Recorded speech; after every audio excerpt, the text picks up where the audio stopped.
Hello, it's Mike from Inside the Magic, and as you may have noticed recently, we did a big rebranding of the website, and with that we want to start covering a wider spectrum of popular culture, and I thought along with that might come Game of Thrones, which appeals to a lot of people who like fantasy, who like genre storytelling, and it would be a good fit. Obviously it's not a Disney type show. There's a lot of adult themes and other stuff going on that children definitely should not be watching, but I thought let's do a weekly recap of the current season, the 6th season that just started.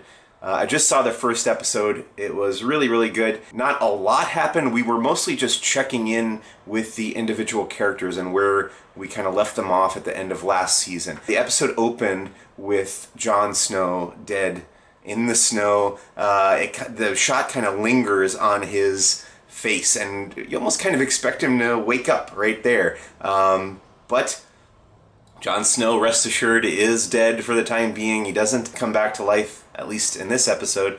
But there's a lot of, we see the aftermath of Jon's death and how his friends, his remaining friends at Castle Black are trying to gather an army of wildlings to come in and take the castle back from the rest of the Brothers of the Night's Watch, who have kind of staged this coup against him. Also, we had Theon and Sansa kind of on the run after making that huge jump off of the castle of Winterfell.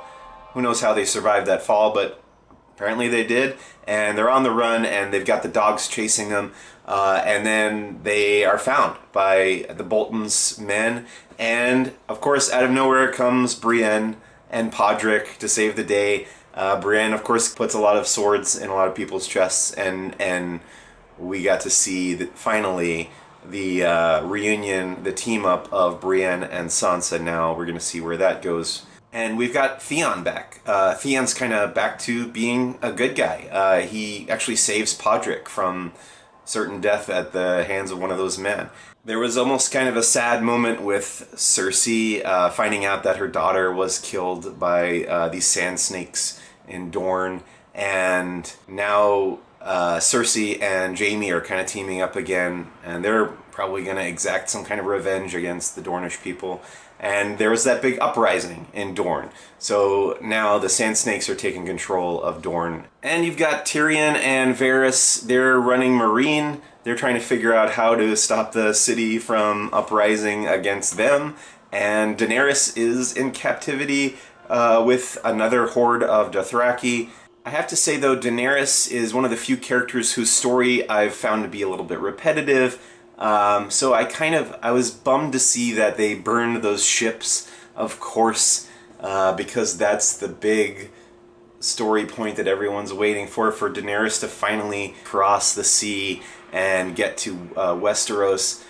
And then in Braavos, you've got Arya, who is now blind. She's been blinded by the Faceless Men, and she is in training. It's almost kind of like a Jedi training where this girl tries to fight her while she can't see anything, and she says, I can't see, and she says, it doesn't matter, you gotta figure out what to do, use your other senses.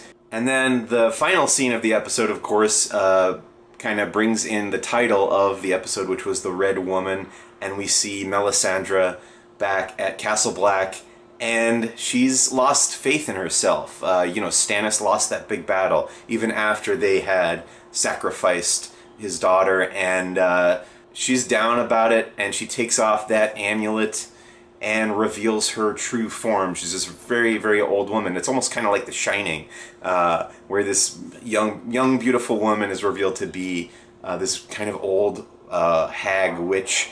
And that's the end of the episode. She just kind of goes to bed, and we're left wondering, well, what's gonna happen? Is she gonna at least try to revive Jon Snow? Who knows? It's really exciting right now because, as many people know, we're kind of past the end of where the final book left off, the 5th book. For the most part, we're in uncharted territory. We have no idea what's going to happen, so it's a really exciting time to be a fan of the Game of Thrones TV series, and I hope you guys stick with me each week as we get through this season. Thanks so much. See you next week.